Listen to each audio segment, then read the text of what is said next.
Photo చూసుకోవాలి. శాశ్వతంగా మీ పొలంలో ఉండాలనుకున్నాడు. కానీ శాశ్వతంగా నువ్వు మాకొద్దని ఏం చేశారు? వదిలించుకున్నారు. అది ప్రజాస్వామ్యం అంటే. ఎవరికైనా ఎలాంటి ఆలోచనలు వస్తాయా తమ్ముళ్ళు అని మిమ్మల్ని అడుగుతున్నా. ఏమమ్మా ఆడబిడ్డలు వస్తాయా? నేను 50 ఏళ్ళున్నా నాకు ఎప్పుడూ ఆలోచన రాలా. అంటే ఒక వ్యక్తి యొక్క ఆలోచన నిన్న మళ్ళా ప్రెస్ కాన్ఫరెన్స్ పెట్టి నేను చేతగాని వాడిని, ఆయనకి ఏం తెలియదు, మా నాయనతో పనిచేశాడు, కొడుకుతో పోటీ పడలేకపోతున్నాడని నిన్న మళ్ళా వాగే పరిస్థితికి వచ్చారు. నేను అడుగుతున్నా మిమ్మల్ని అందరినీ, ఇలాంటి చెత్త పనులు నన్ను చేయమంటారా అని మిమ్మల్ని అడుగుతున్నా. చేయాలన్నా మిమ్మల్ని అడుగుతున్నాను. మూడోది మీరు ఒకసారి చూస్తే ఈ రెండే కాదు, ఇరిగేషన్ మొత్తం నాశనం అయిపోయింది. ₹1 ఖర్చు పెట్టలేదు. రాయలసీమ రాళ్లసీమగా మారిపోయింది. ఇంకో పక్క నేను ఆ రోజు ఇరిగేషన్ ప్రాజెక్టుల పైన అన్ని జిల్లాలకు వెళ్లి ప్రజా చైతన్యం కోసం కృషి చేశాను.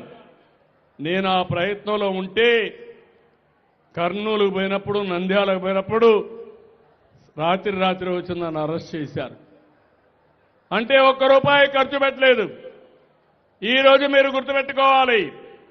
ఈరోజు భానుగారు అడిగారు, కృష్ణా జలాలు మాకు కూడా కావాలని అడిగాడు. ఈరోజు కృష్ణా జలాలు రాయలసీమలో ఇవ్వొచ్చని ఆలోచించిన ఒకే ఒక నాయకుడు నందమూరి తారక రామారావు గారు.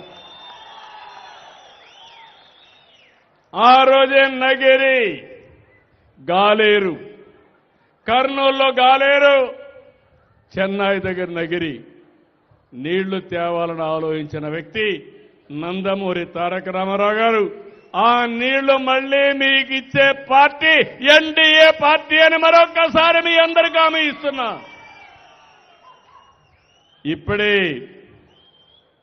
ఇక్కడ సత్రవాడ ఆనకట్టు ఉంది, కోసల్ నగర్ ఉంది, వేణుగోపాల్ సాగర్ ఉంది, తిరుపతి దగ్గర బాలాజీ సాగర్ వస్తుంది, పక్కనే మల్లెమడుగు వస్తుంది, ఒక పక్క కోడూరు నుంచి రావాలి. అది వచ్చే వరకు నేనే రూపకల్పన చేశాను. సోమశిల, స్వర్ణముఖి బిఫోర్ ఎలక్షన్స్ కి కృష్ణా నీళ్లు నగిరి వాస్తవ్యులు కూడా మీరు తాగే పరిస్థితి వస్తుంది.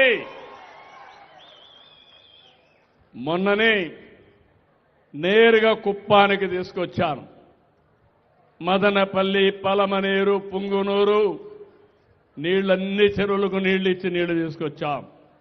రేపు మళ్ళీ జూన్కంతా చిత్తూరుకు తీసుకొస్తాం. మళ్ళీ ఇంకొక సంవత్సరం, 1.5 సంవత్సరంలో ఒక 2-3 వేల కోట్లు కావాలి. అయినా పర్వాలేదు, కృష్ణా జలాలు నగిరికి తీసుకొచ్చే బాధ్యత నాదని మరొక్కసారి మీ అందరికీ హామీ ఇస్తున్నా.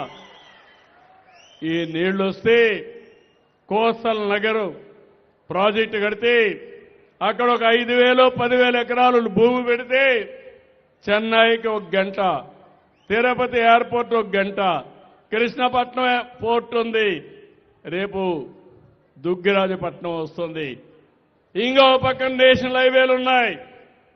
ఈరోజు ఇవన్నీ వస్తే ఈ ప్రాంతంలో చదువుకున్న పిల్లలు వేరే ప్రాంతానికి పోయే పని లేకుండా ఇక్కడికే వేరే వాళ్ళు వచ్చేట్టుగా చేసే బాధ్యత నాదని మరొక్కసారి మీకు హామీ ఇస్తున్నా.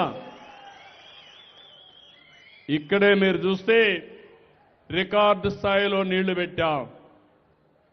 ఒక్క హందిరి లేవాలో 40 టీఎంసీ నీళ్లు తీసుకొచ్చే పరిస్థితికి వచ్చాం. పోలవరం